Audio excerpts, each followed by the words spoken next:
Salut tout le monde, très urgent. Aujourd'hui, dimanche 30 novembre 2025.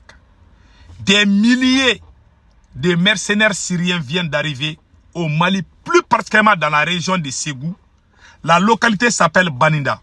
Vous pouvez demander, hein? Moi je ne parle pas dans les villes. Il y a beaucoup de mercenaires syriens qui sont arrivés au Mali. Ils ont quitté la Mauritanie pour venir au Mali. Ça c'est la première information. Les terreaux du Burkina Faso viennent d'arriver à 30 km de Bamako pour aller prêcher dans les mosquées. Ils sont en train de séduire la population. La nouvelle politique des terreaux aujourd'hui, c'est de montrer à la population qu'ils sont et ils sont avec la population. Donc, ce que le général Tchani a dit là, vous vous rappelez bien, le général Tchani a dit que la France a dit aux terreaux de ne pas faire du mal à la population, que de séduire la population. Pour que la population, de manipuler la population, pour que la population soit aux côtés de ces terreaux-là.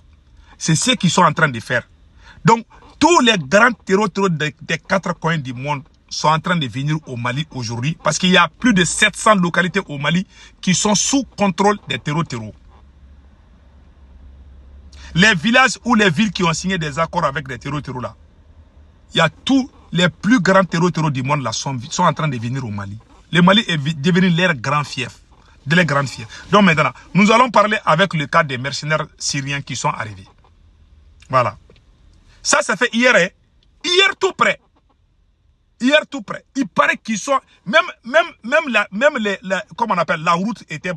Les gens, c'est-à-dire que les gens ne pouvaient pas passer. Tellement ils étaient nombreux. Des renforts des mercenaires syriens sont arrivés au Mali. C'est moi qui vous dis ça. Cette information... Les renseignements maliens sont au courant de ce que je suis en train de dire. Ils sont au courant. Il y a l'alerte rouge au niveau du service de renseignement du Mali. Cette information que je vous donne, c'est la pure vérité. Et puis, là où les terroristes sont venus, la localité s'appelle Banida, dans la région de Ségou. Vous pouvez vérifier, moi je ne mens pas où. C'est nous, on est en train de s'amuser ici.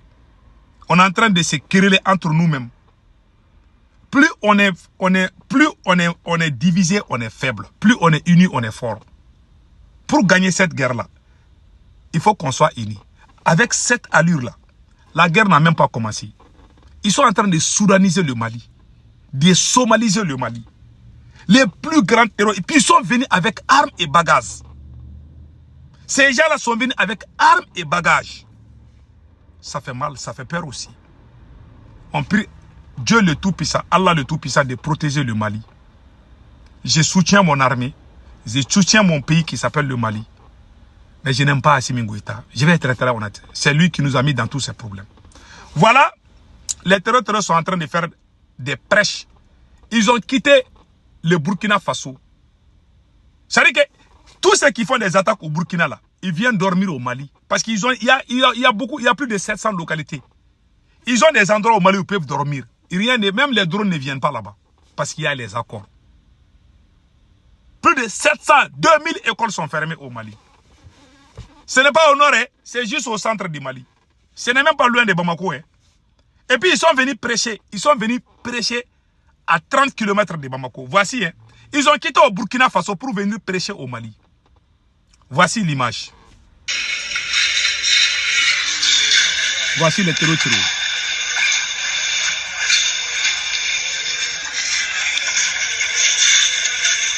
Voilà. Ouais, ils ont la tenue militaire burkinabé. Si tu les vois venir, tu vas dire que c'est l'armée burkinabé. Ce sont les terroristes du Burkina Faso qui sont venus au Mali renforcer ceux qui sont au Mali. Et puis ils vont aller dans les mosquées, ils vont aller prêcher, ils vont montrer, et ils sont gentils, vous voyez. Mais je vais vous dire une chose aujourd'hui. Ces gens-là, ils ne sont pas en train de défendre l'islam. Ces gens-là travaillent pour la France. Les jours qu'ils vont prendre le pouvoir là, ils vont oublier le Coran. Ils vont oublier même l'islam. Ils vont même oublier les chapelets. Même les mosquées, là, ils ne vont pas aller prier là-bas. Ils vont se carabater et puis ils vont aller manger avec Macron. Vous avez vu ce qui s'est arrivé en Syrie là. C'est le même scénario qui est en train de se préparer contre le Mali. Donc maintenant, vous les avez vus. Et puis ils sont dans la mosquée en train de prêcher aux gens. Ils sont en train de montrer combien de fois l'islam est bien et ils sont bons, ils n'ont rien contre les gens. Ils sont dans la mosquée et puis les gens les écoutent. On dit qu'on a des radars. Hein. Mais regardez, je vais vous montrer ça.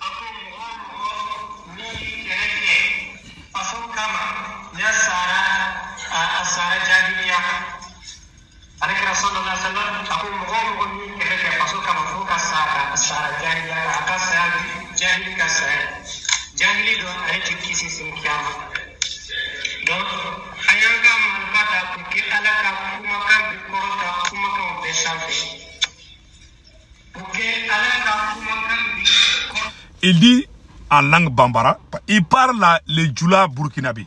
Le Mali et le Burkina, on parle presque les mêmes langues, à part les moussi et puis la langue soraï là, ou quelque chose là. Donc maintenant, il est en train de parler, il est en train de dire que quand tu prends les fusils là, hein, tu prends les armes pour défendre l'islam, quand tu vas mourir là, tu vas dans le paradis.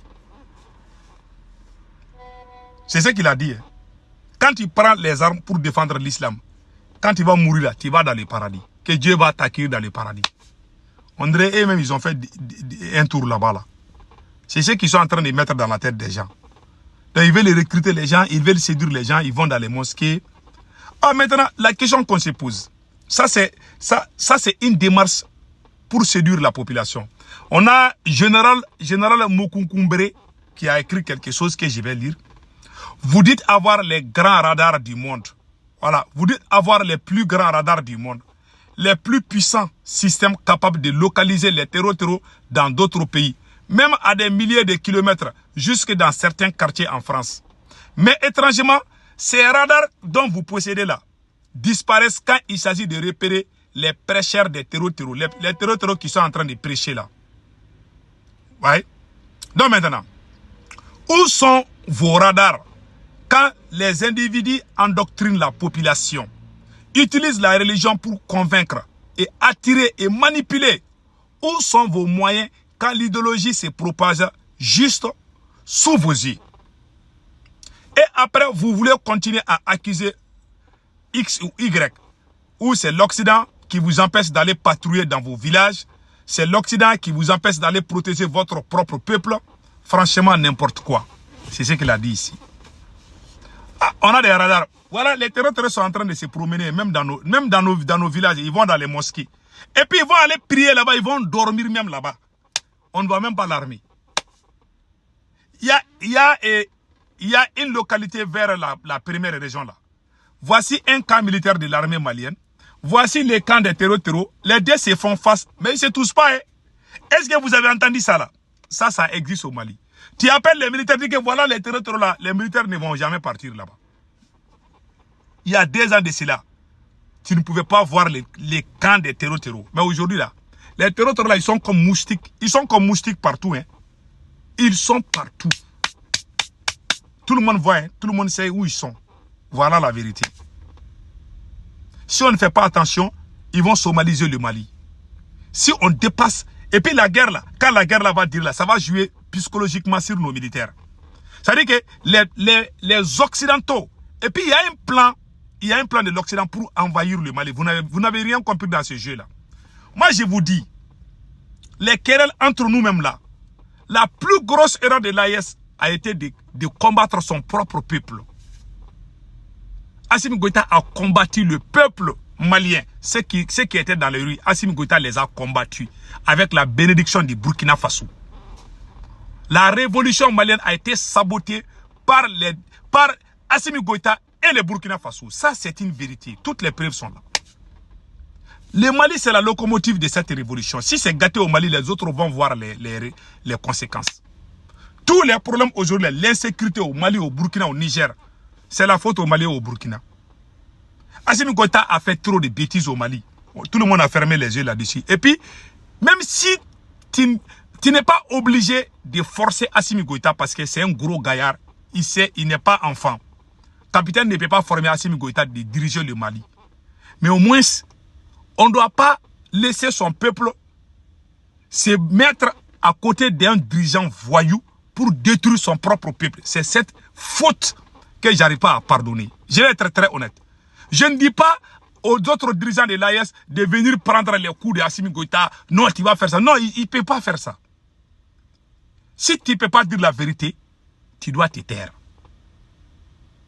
Mais si tu parles, ça veut dire que toi et celui qui ment là, vous êtes tous les mêmes.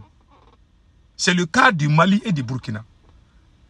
Tu Ils savent tous que ce monsieur qui est au Mali, Assimi Goïta, est un voyou. Mais ils ont fait sous forme de club de soutien des militaires. Voilà pourquoi nous sommes dans ces problèmes. Mon camarade Ben Le Cerveau a été emprisonné. Ils ont menti. Ils sont en train de mentir sur les gens. La lutte contre la corruption, ça se passe très bien au Burkina Faso, mais ça ne se passe pas bien au Mali. Tout le monde sait cela, mais tout le monde ferme les yeux là-dessus.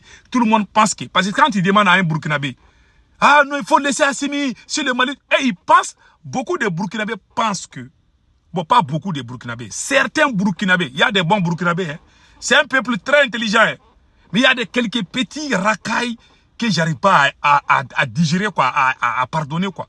Il y a certains Burkinabés, quand ils leur demandent, ils vont dire non, si on touche Assimi Goïta, c'est fini pour l'AES. On dirait que c'est écrit dans la Bible qu'on doit laisser Assimi faire tout. Ils savent tous qu'Assimi Goïta vole. Ils savent tous qu'Assimi Goïta a vendu le Mali aux fesses. Ils savent tout, ils sont au courant de tout, mais ils font l'hypocrisie. Je parle de certains Burkinabés, pas tous les Burkinabés. Je dirais ça, même 1000 fois je vais dire ça. Rien ne m'empêchera de dire ça, parce que c'est la vérité. Capitaine sait que c'est la vérité. Tous les bons Burkinabés savent que c'est la vérité. Et je ne suis pas contre les Burkinabés. Je suis contre quelques voyous qui ont saboté notre révolution au Mali. Qui font semblant d'aider le capitaine Ibé. Et le capitaine aussi les voit, il ferme les yeux là-dessus. Ce que je n'ai pas aimé aussi. Donc, si on fait la révolution, on doit faire sur la base de la vérité. Ils sont en train de somaliser le Mali. Parce qu'Assimi Goïta a tout gâté. Il a déclaré la guerre à son propre peuple. Les gens, quand ils parlent, la France a peur. Même les terroristes ont peur de leur bouche là. Les gens comme nous, comme Ben Le Cerveau, nous qui pouvions faire sortir tous les Maliens, 4 millions, 20 millions de Maliens, c'est nous qui avons fait ce travail pour sauver cette transition. On a été trahis par Assimi Goïta. Tous nos camarades sont soit en exil, soit en prison. Ils savent tous. Mais ils ont soutenu Assimi Goïta. Ils ont laissé leur peuple nous insulter. Il y a des Burkinabés qui nous insultent à longueur de journée, qui mentent sur nous. Ils n'ont même pas de dignité de mentir sur moi pour dire que moi j'ai été payé par la France, que je suis un vendu. Je ne pardonnerai jamais ça dans ma vie. Moi j'ai risqué ma vie pour soutenir le capitaine Ibrahim Traoré. J'ai été le premier Malien à soutenir le capitaine Ibi. J'étais au courant du coup d'état des capitaines, mais ça c'est une autre vidéo que je vais faire peut-être un autre jour, pas maintenant. Nous, les révolutionnaires, c'est nous qui avons soutenu le capitaine. Les voyous que vous voyez aujourd'hui, dont vous êtes en train de collaborer avec là, ceux-là même n'étaient même pas au courant qu'il y avait coup d'état chez vous. Les premiers Maliens qui ont soutenu le capitaine Ibé, c'est nous les révolutionnaires. Mais nous avons été insultés par les partisans de ces mêmes capitaines. Je ne peux pas digérer ça. J'arrive pas à comprendre quoi. Voilà un homme noir. Hein. Tu passes la nuit à te tuer pour quelqu'un. Le matin, il va venir te dire que toi, tes yeux sont rouges. Qu'est-ce qui se passe? Voilà l'homme africain. Mais j'aime le Burkina. J'ai pris Allah de protéger le peuple burkinabé. Mais j'ai dit mes 4 vérités aussi. Malheureusement, voilà ce qui s'est passé. Si le Mali est dans cette situation, ce n'est pas la faute du Mali seulement, le Burkina aussi est complice. Je le dirais pion. Si ça ne plaît pas à un Burkinabé là, qui vient me voir, on va s'affronter. Je ne réponds pas aux petits arakaïs, aux petits voyous là. Mais ce que je dis, c'est la pire vérité. C'est la pire vérité. Hein. À chaque fois que je pense à ça, c'est devenu comme une démangeaison dans mon corps. Quoi. Je vais être très honnête. Je n'ai pas du tout aimé ça. Notre révolution a été sabotée, volée, trichée par Assimi Goïta avec la bénédiction du Burkina. C'est la pire vérité. Voilà, aujourd'hui, ils quittent le Burkina et viennent au Mali. Qui va ramasser les pots cassés? C'est les deux peuples. L'ignorance là, la plus grande maladie, c'est l'ignorance. L'homme noir, je ne sais pas si c'est la malédiction ou pas. Mais voilà, nous sommes dans cette situation aujourd'hui. On va faire comment? Rien. Rien. Pendant que tous les terroristes des 4 coins du monde sont en train de s'unir, nous on est en train de créer la division entre nous-mêmes. Des soupçons, des propagandes, des mensonges contre les bons citoyens. Tous les médiocres du monde sont en train de sortir pour soutenir cette AES-là. Soi-disant qu'ils aiment qu'ils sont des révolutionnaires. Ils sont devenus des révolutionnaires il n'y a même pas 1 an. Des petits vidéomans qui sortent, hein. C'est eux qui parlent tout, c'est eux qui connaissent tout. Ils ne connaissent même pas, hein. Ils ne savent même pas la définition des mots géopolitiques. Ce sont eux qui sortent aujourd'hui. Ils disent du n'importe quoi. Ils insultent les gens. Ils sont impolis, très mal élevés. Ils sont comme les chiens enragés. Ils ont comme la rage. Ils s'attaquent aux mosquées. Ils disent qu'on ne doit pas construire des mosquées. Il y en a même qui disent qu'on n'a pas besoin de mosquées. C'est ça qui m'a choqué, quoi. Des impolis qui disent qu'ils sont révolutionnaires, des mal élevés. Que Dieu bénisse l'AES.